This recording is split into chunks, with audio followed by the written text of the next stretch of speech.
sono Jessica Restichini e ho aperto il canale YouTube di Che ti sei messa in testa. Io sono Pietro Loschi e sono un chirurgo plastico ricostruttivo ed estetico. Abbiamo deciso di rispondere alle vostre domande. Arianna ci chiede: lipofilling e BRCA sono compatibili? Ci sono dei rischi?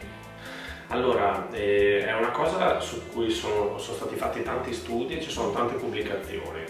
Allora, ad oggi c'è solo un particolare tipo di quadrante che è un duttale in situ, per cui generalmente si cerca o se possibile diciamo non si fa troppo lipofilling. Dico troppo lipofilling perché ancora non ci sono dei dati precisi che dicono non si può fare.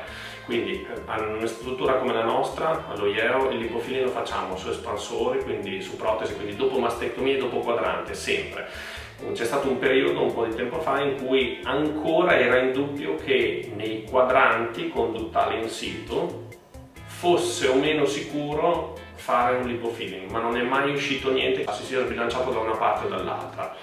La domanda era diversa: si può fare il lipofilling su una donna che è BRCA, che ha fatto mastectomia? Rientra nel caso della donna che ha fatto mastectomia, quindi sì, indipendentemente dal fatto che sia BRCA o meno, cioè con mastectomia la ghiandola è stata tolta.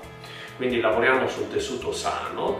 Siccome lavoriamo sul tessuto sano, noi spostiamo del tessuto con delle staminali, sì, però che ci sono in una sede dove lo preleviamo e lo mettiamo in una sede che è quella ricevente. Quindi in realtà in questo passaggio non facciamo nulla di anomalo, perché le cellule staminali non sono state espanse e nient'altro.